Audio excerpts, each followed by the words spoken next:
City টুর্নামেন্টে আজকে আমরা এখানে উপস্থিত হয়েছি। এই টুর্নামেন্ট উপলক্ষে আমি প্রথমেই এই কমিটিকে ধন্যবাদ জানাচ্ছি। সুন্দর একটি খেলার আয়োজন করার জন্য।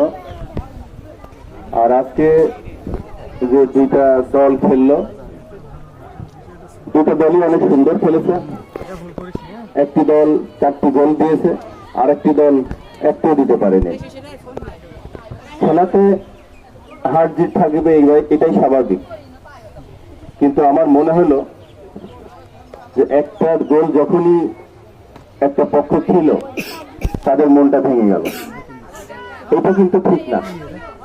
খেলা এমন একটা জিনিস, খেলার শুরুতেই মনে করতে হবে আমরা জিততেও পারি, হারতেও পারি, কিন্তু খেলার থেকে মন সরানো যাবে না।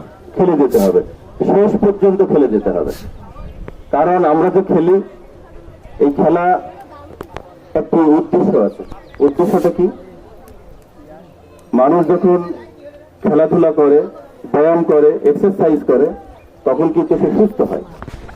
একটি কথা আছে, স্বাস্থ্য সকল সুখের মূল, সুস্থ দেহ কিন্তু। আর এই সুস্থ দেহ এই খেলাধুলার মধ্যে থেকেই আসে। আমি এই সদরপুরবাসী যারা আছে, সব স্তরকেই বলবো আপনারা এই মাঠে খেলাধুলা করবেন। আমি শুনলাম যে বিয়ে অবিয়েও খেলা হয়, কারণ যারা একটু বয়স হয়ে গেছে তারাও যদি মাঝে মাঝে খেলে সাবধানতার সাথে, স্বাস্থ্যটা কিন্তু ভালো থাকে।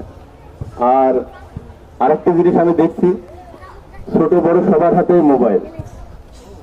এই খেলাধুলার যদি কেউ বাচ্চারা প্রতিদিনই খেলাধুলা করে, অ্যাটলিস্ট মোবাইল দেখার হাত থেকে কিন্তু বাঁচে যায়।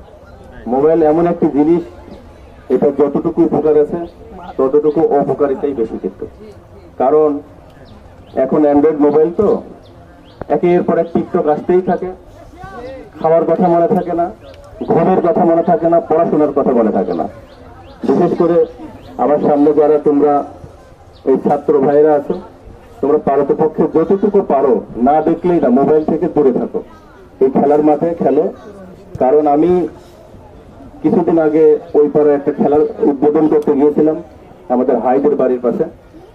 আমার মনে হয়েছিল এই সদরপুর কোয়ারখালীর মধ্যে একটি আদর্শ গ্রাম। এই সদরপুরে একটা খেলার মাঠ নেই, একটা স্কুল নেই। এই জন্য আমার একটি টার্গেট ছিল, আমি ওখানে বলে এসেছিলাম যে আমি একটি খেলার মাঠ তাড়াতাড়ি করব। তো এই